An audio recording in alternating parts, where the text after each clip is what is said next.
Hey y'all, welcome and welcome back to my channel. It's me, Kia Simone, and we are here to get into these real housewives of ain't got nothing to do in Atlanta, because that's exactly what's going on. These people ain't got nothing to do but argue with each other. While they don't have nothing to do, I got plenty to do, because I got an uncle who ain't got nothing to do, who been harassing me all damn week, insisting that his vehicle is in a chop shop.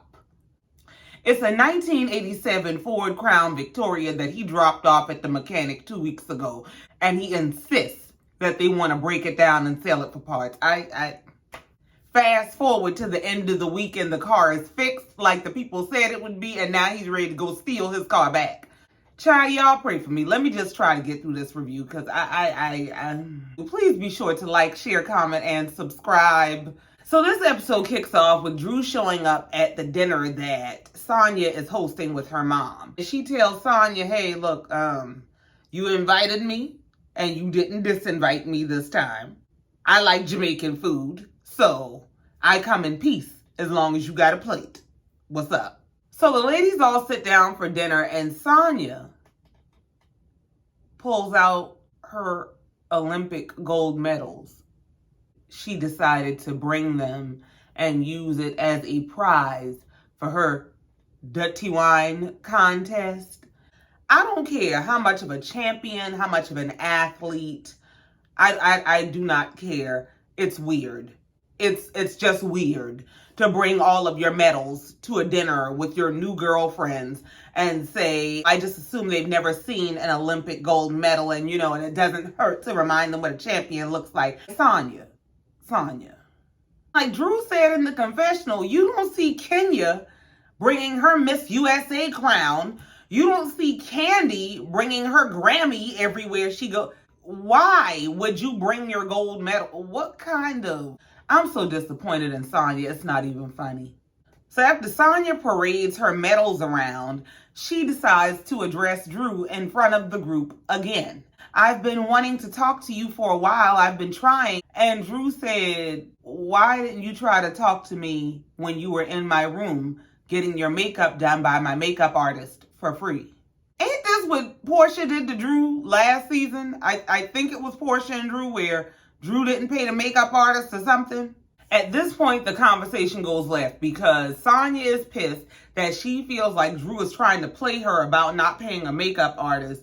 And Drew is irritated that Sanya keeps addressing her in front of the group when she has had opportunities to address her privately. Sanya goes off about the makeup artist said it was only $25. Drew said, well, did you pay him? And she goes off about how I'm going to pay her double because I don't want her thinking she did anything for me and playing with me over $25. Drew said the point isn't the $25. The point is that we could have had a conversation. Drew gets on my nerves, but Drew is making sense at the table. While they're arguing, Mama Joyce is off to the side. What they arguing about so insignificant, it don't even make no sense. Sanya mama looking at them, but she looking like, yeah, I'm trying to keep an eye on this conversation in case I got to help my daughter fight somebody. It's a bunch of these bitches in here. Hold on. So now that Sanya is upset and she's going off, Drew is telling her, to just calm down, breathe, and communicate how you feel. And Sanya said, this is how I feel. This breathing dragon, this is how I feel. I feel like you're not honest. And you're not honest about your business, and that's why I don't want anything to do with you. And Drew said, but you couldn't have told me that privately? You had to address that in front of the group? Why? Then on top of that, you turn around and disinvite me from your event, which added insult to injury. You basically twisted the knife. Sanya says, well, I never intended to hurt your feelings. And Drew looked at her like, well, what was your intent?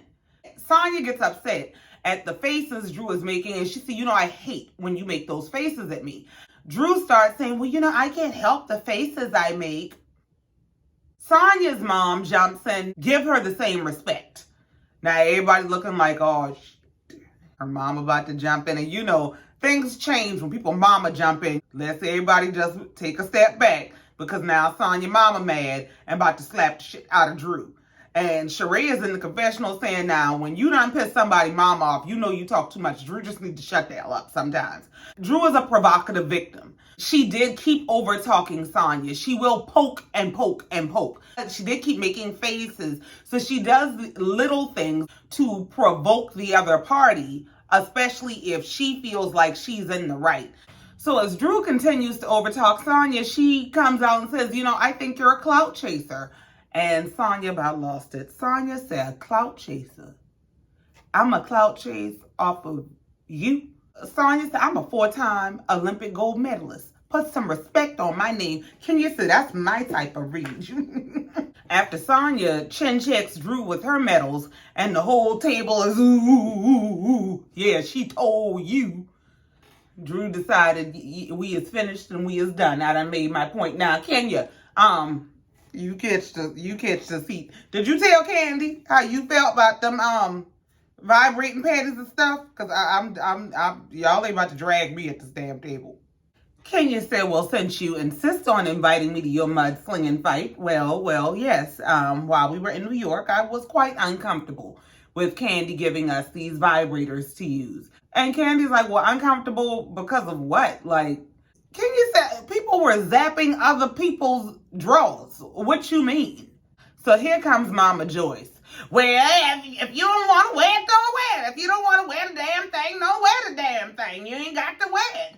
Don't nobody control my vagina except me. Don't nobody control my vagina. Mama Joyce, that makes all the sense in the world, except that Kenya just said people were controlling other people's vaginas. And she didn't wear it. She's speaking to the fact that it's an uncomfortable game or activity to play with a group of people you work with. And Kenya said, well, I felt it was very inappropriate. And Kandi, the woman who played the lead in Twa don't get prim and proper now. Kandi, you got to be stupid. Like, you got to be stupid. You're going to literally tell this woman that she should behave a certain way in her day-to-day life based on a role she played 20 some odd years ago? If that's the case, are you every character that you play? Is that the deal?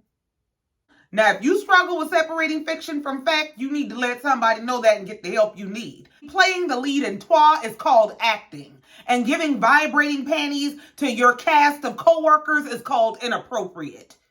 But thinking that everybody has to play your dungeon games because they played a role at some point, that's like expecting Halle Berry to be a crackhead because she played one in Jungle Fever. Like, girl.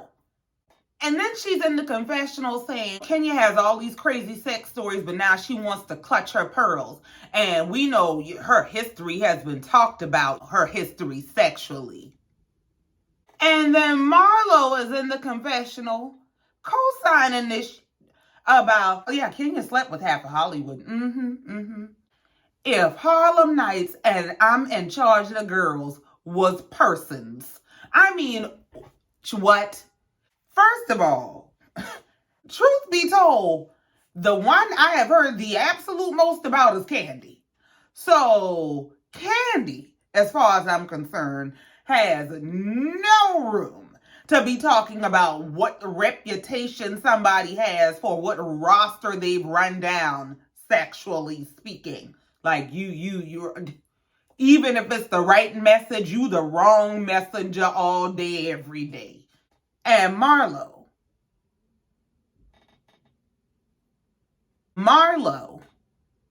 who admittedly lives in a home that was purchased by some man she was seeing. It's the equivalent of Ronnie and Trix calling Diamond a hoe. It's like, and Kandi's at the table mad about, well, it's funny that all the married couples we enjoyed it, we were laughing and had a good time. It was a game. It was funny. No, it wasn't. If somebody tells you I was made uncomfortable by something you did, you don't get to tell them go to hell. It was funny. No, ma'am, it wasn't. Don't do that with me no more. Kandi needs to get some class, and Kandi needs to redirect that energy that she's directing to the group to her husband. So we move on to see Marlo, who is at a women's expo promoting a foundation that she has for girls in foster care called Glam It Up. She's doing an interview at this expo, and they ask her how she became the woman she is today from the rough start that she had. And she starts detailing her rough start, her background, that she ended up in foster care as a result of her mom struggling with substance abuse, and how she was angry at the world, and she eventually made it. And so, of course, she gives back through this foundation that she decided to create. Now, maybe they edited out the how she became, because we don't really hear her detail how she worked into this person that she is today. But nonetheless, she is there and she is giving back. She made sure to highlight that her foundation focuses on giving her girls luxury experiences to help them boost their self-esteem. So she does things like takes them to 5-star restaurants and things of that nature, just so that they are reminded that even though they're in foster care, they are still worthy of the best life possible. And I don't see nothing wrong with it. So then we see Sanya talking with her family, and she's talking to them about how the dinner went with the ladies, and that, everybody was so excited about the Mommy Nation, and everybody wanted to know why they weren't invited, and I was just loving that energy. So I was like, all the ladies will be invited next time. Sanya, I hate to break it to you. It's not that they really wanted to be a part of it. It's that they want to be invited. That's it. That's all. Everybody wants to be treated with the same level of importance. So it's not that they are that excited or interested to be included in anything having to do with your brand. It's just that they want to be invited. Maybe even just so they can turn the invitation down, but invited nonetheless. Sanya let them know that she was called a clout chaser and had to remind Drew that she is a 4-time Olympic gold medalist. She is the clout. Sanya's sister said it's not like she was Melanie on the game. It's not like she was the star. Sanya said, I don't even really remember her on the game. And I'm kind of Sanya. I might have checked out of the show by the time she showed up, but I don't remember her from the game personally. Sanya's mama said, well, what is the game in the first place? Well, just basically in their Mariah Carey voice, we don't know her. Meanwhile, while they're having this conversation, Marlo is on the phone with Drew after her event, and they're talking about the dinner and what Drew missed and how Drew and Sanya don't get along, and Drew is really disappointed by her whole experience with Sanya. Marlo did let her know, well, you were making faces at that girl. That is part of why she about snapped and beat your ex, but I don't really care for sis either, because why does she only invite Kandi to her little Mommy Nation event and not invite all of us? And then Marlo's crazy must have clicked on, because she just went straight down the rabbit hole to Kandi. And Kandi, I don't understand Kandi, because the whole thing with Sheree, when Sheree was upset, Kandi is Miss Atlanta. She got old lady gang. She should have said, Sheree, I see you going through something. We're going to go to old lady gang. We're going to have some food and some music and have a good time. All y'all have known Sheree longer than me, but that's all right, because I'm going to tell Kandi what I think. I'm going to tell her how I feel. I'm going to tell her what's on my mind. Marlo is out her damn mind. Let me tell you what I really, really feel like is going on with Marlo, because Marlo goes off on these manic rants where she just will start out one place and she seems perfectly fine. And in the change of Superman's clothes, this heifer is dragging somebody within an inch of their life. So what I really think must be going on is Marlo had been waiting. Marlo had been waiting, and Marlo had been waiting on her opportunity to get at all these heifers. And I think whoever is left on this cast, now that she got her a peach and she can go toe-to-toe with them, she's going toe-to-toe. And I don't know if she put the battery in her own back or if somebody else put the battery in her back. Like, I don't know if this is a vengeance is mine, saith Marlo type of thing? Or is it a, you want to keep that peach, you better go curse Stacey's out? Like, is it that kind of situation? Because I don't understand. So we move on to see Sheree meeting with her therapist about her recent breakdown with Tyrone. So the therapist comes in and asks her how she's doing. She says she's been better, and he asks her to, explain what's going on.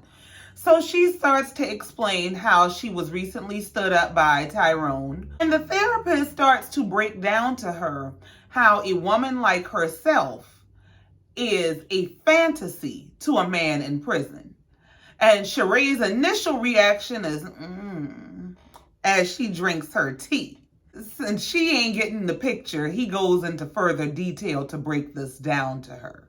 That basically, baby, he gets off on you to get on through.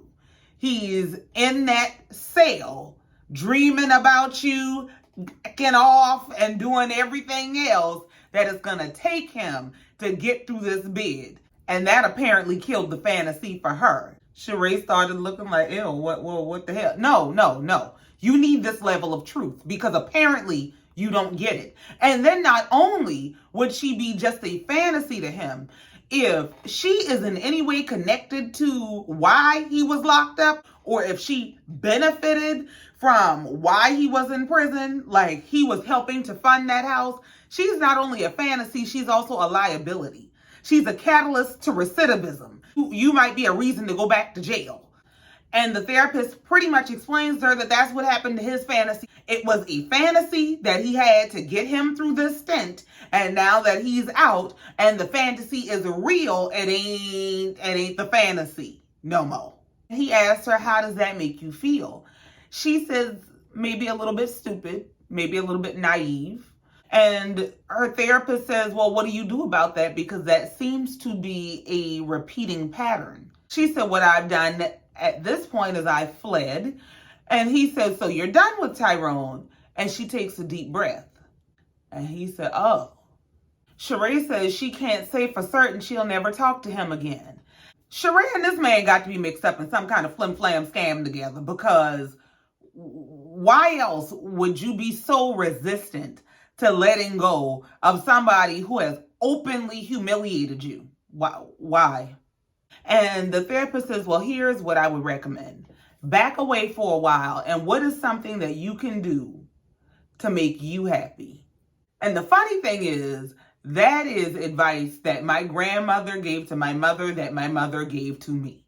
Anytime I'm upset, and it doesn't even have to be just in regard to like a man or a relationship, but when I'm upset and it's something that is outside of my control, the one thing my mom will ask me after I talk through it, okay, what's something you can do to make you happy? But when he asked her, what is that you could be doing to make you happy? Sheree says, my business. She by Sheree. And Sheree admitted that She by Sheree has been a mess. So yeah, rather than focusing your energy into holding on to somebody who is clearly trying to shake you, put it into this company that you've been building that's still on the ground 12, 13, 20 years later. So we move on to Kandi's house, where she's at home with Todd, and they're going through their guest house that has basically become a storage house. And she decides that while she's going through things, she can sort some things out that she can donate to Marlo's foundation. Well, Todd tried to tell her that her clothes is ugly and don't nobody like them, but she insisted on possibly donating them. But before she calls Marlo with this, Todd told her, I'm telling you, Marlo don't want your used stuff. And not only does Marlo not want your used stuff, this stuff is ugly. And he commenced to demonstrating to her that her clothes were ugly. What is this? Ooh, this was nice in the 70s. Kandi said, excuse me? You're right, sorry, excuse me, in the 60s. Todd, if you don't like your wife, just say that. So sure enough, Kandi calls Marlo and she asks her how would she go about donating some of her gently used items to her foundation. After Marlo sat for a second to gather her words, Marlo said, well, Kandi, The thing is that I don't normally give my girls hand-me-downs or used clothes simply because when I was in foster care, I used to get hand-me-downs and used clothes, and I didn't like how it made me feel. So if for nothing else but to instill worth, I try to always give them new things just to drive home the idea that they're worthy and that they can have new things. And Marlo said in the confessional, I would not bring an open bag of chips to a Kandi Cares event. So it makes me really sad that Kandi wants to bring a garbage bag of her used clothes to my girls. Ty said, I told you she didn't want your hand-me-downs. And these ugly. And Kandi's in the confessional saying, that's so whack of Marlo that she act like it's a problem for me to donate the stuff that's gently used because I only wear my stuff one time a lot of the times and then I don't wear it no more. So it's gently used and I got good stuff. This might be an unpopular opinion, but I get where Marlo is coming from. And they had this argument later in the episode where, Kenya was saying, well, I grew up on hand-me-downs and things of that nature. Now, I've never been in foster care, so I don't know.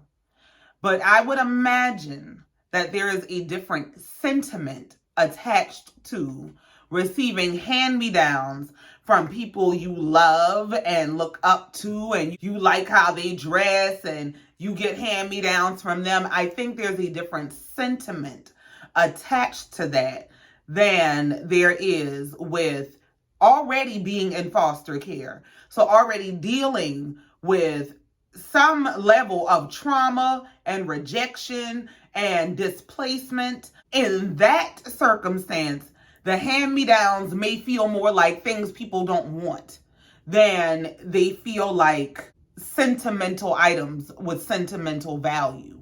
And so I get where Marlo is coming from. Now, Kandi makes a good point as well. There's nothing wrong with donating gently used items, but Marlo has every right to set a particular standard for her foundation. I don't think there's anything wrong with that. There are lots of places that will accept the gently used items. You just can't donate them through her foundation. So you can take them directly to a girl's home, an orphanage, Goodwill. You could take them, donate them yourself. She's just saying that her particular foundation doesn't operate that way, and I think she has that right.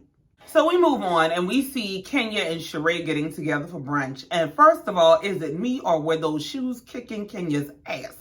Because Kenya was tipping like those shoes were killing her feet. Girl, break them in first or put on some flats, because I'll be damned. So Kenya and Sheree are sitting down having their brunch, and Kenya is talking about the setback she's experiencing with her business and not being able to get things fulfilled for major retailers because of setbacks. And Sheree says, I've basically experienced a similar issue for the last about 13 years, trying to get She by Sheree off the ground.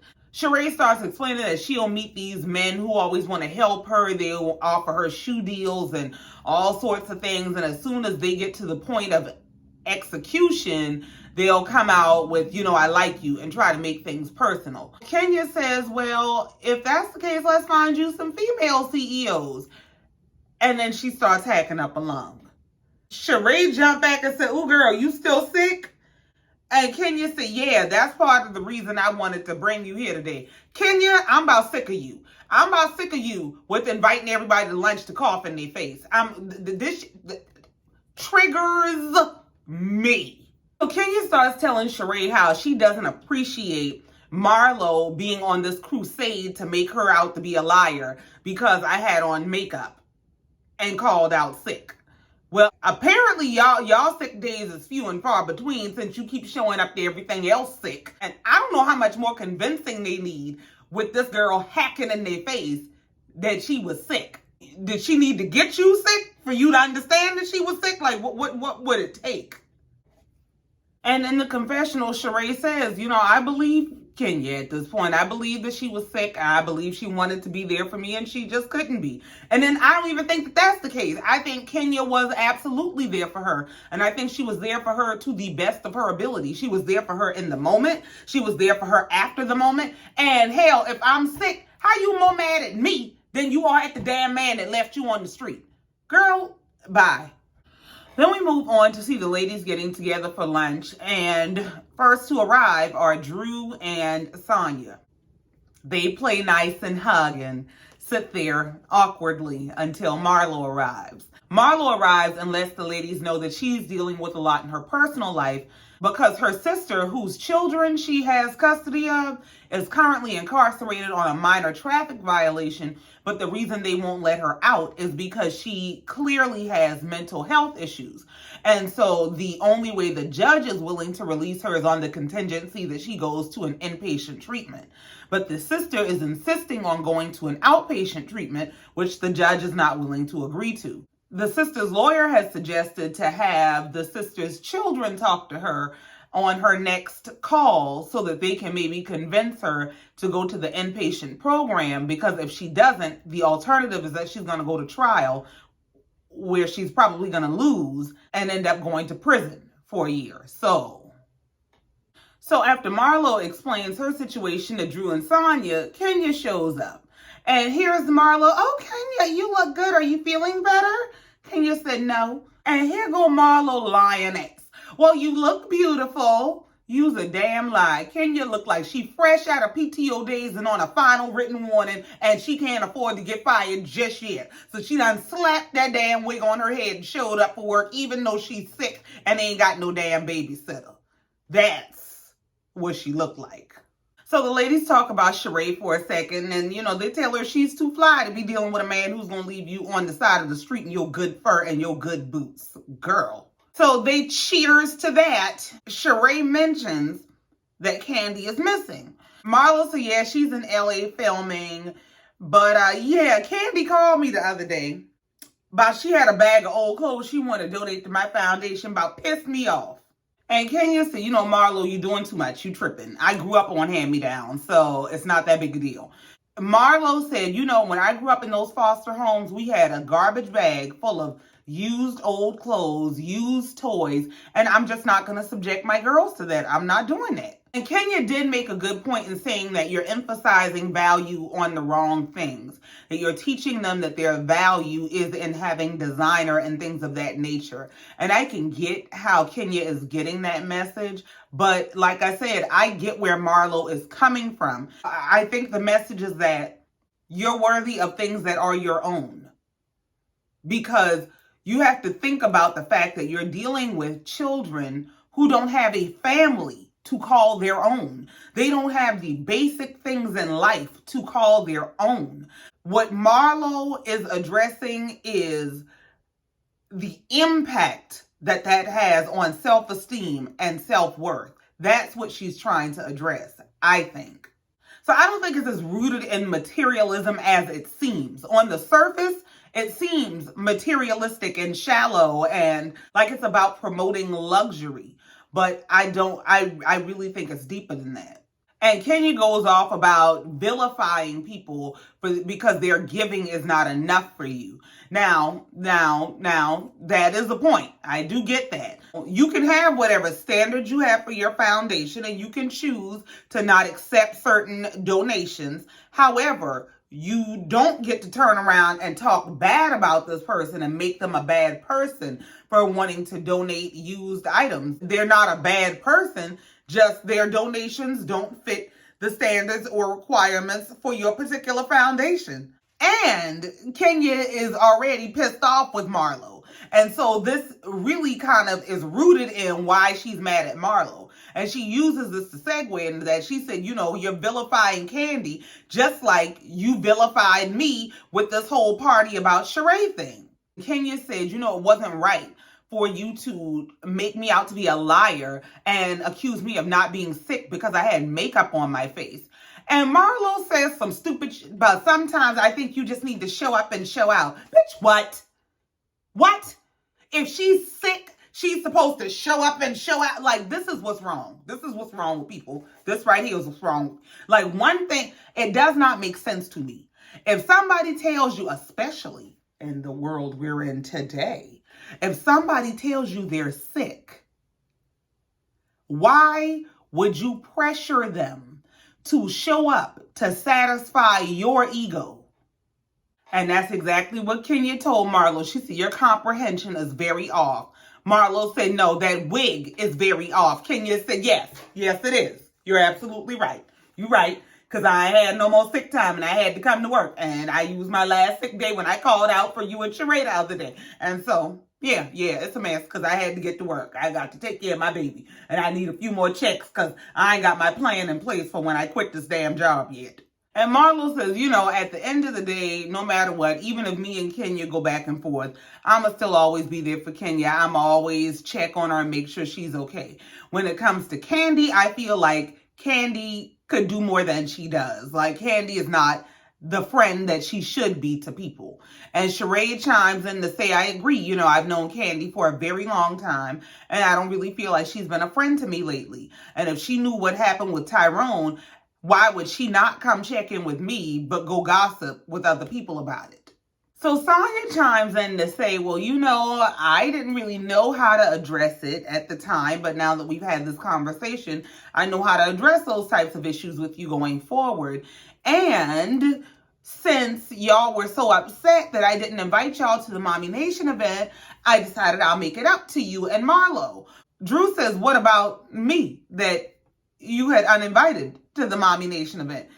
Sanya said, girl, me and you still got issues, so just chill out. So Sanya starts explaining that she has a brand partnership with Nike, and she has an event coming up with Nike that she would like to invite Marlo and Sheree to. That must have just been a slap in Drew's face. Drew about had a fit. Drew said, well, you uninvited me to that too. You had invited me to that. Sanya said, girl, I never invited you to that. And even if I did, your ass ain't invited. How about that? Now, since Drew's feelings are hurt, she puts it out to the table. How can you be friends with somebody who does that? And Sanya said, now you done pissed me off. Sanya said, Drew, you're driving me crazy. I'm tired of you over talking me. You insinuated that I don't pay my bills, and I don't play like that because I don't want that reputation. I pay all my bills. And Drew says, you're unstable. Sanya said, unstable? Girl. See, this is the thing, and this is what Drew does. Drew pours gasoline on a fire and then it pretends to be shocked when the fire goes boom. Just say you mad because you want to be included and your feelings are hurt. That's what it boils down to. So Drew says, yeah, you're unstable because you went from 0 to 2 million for nothing. At this point, the ladies are trying to pull them apart. They're screaming at each other about who's phony. Drew is screaming at Sanya that she needs to learn to be true to herself. Child, it's a mess. They just need to don't sit next to each other at nothing else. When Sanya says she got an event, just plan on not being invited. Get over it. And that's what Sanya says. As Sanya is screaming, Sanya says, the issue is I told her about this trip that I had planned and that I planned on talking to the ladies about it, but I never actually invited her. Now, I'm going to tell you, it does sound like there's a bunch of gray lines between Drew and Sanya. There are conversations that are being had off camera and then apparently on camera behavior that does not match those off camera conversations. That's kind of what it seems like. So Drew goes stomping off. Kenya goes following her and catches up to her. And Drew starts creating a narrative about how I can't believe we were sitting there just getting ready to eat. And, next thing you know, she's and screaming at me. Kenya said, no, ma'am. That's not how it happened. Because I was there. And I watched. Well, Drew said, well, help me. What did I do? She said, you were cutting her off and you wouldn't let her speak. And so, yeah, she was justifiably upset.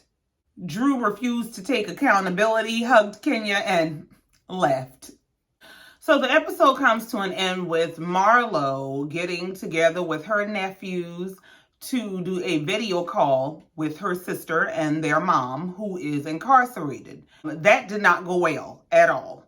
Apparently, the sister came to the phone, she saw Marlo, and she snapped. She went off and told Marlo everything is her fault. She, according to the guards, threw a chair at the monitor and would not come back. she would not speak to her boys, and Marlo is in tears and trying to comfort the nephews. Yeah, it's pretty damn sad.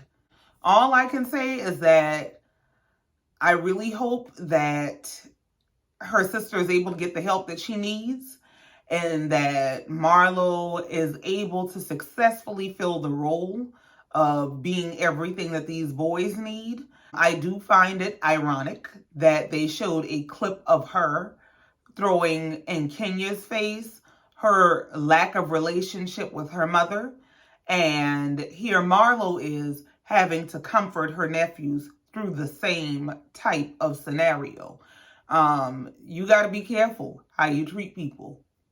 If they throw that same thing back at you, it may not hurt you, but you never know how karma will bring it back around. And that is where this episode came to an end. It looks like next week we are going to see that Sanya and her husband are having some trouble in paradise, and Kenya and Marlo are about to snatch each other's wigs off. Ciao. That's it. That's all. I ain't got no more. Thank you so much for coming down here, listening, and letting me get this off my chest. As always, please be sure to like, share, comment, and subscribe if you have not already. And in the meantime, until next time, love you, mean it. Bye.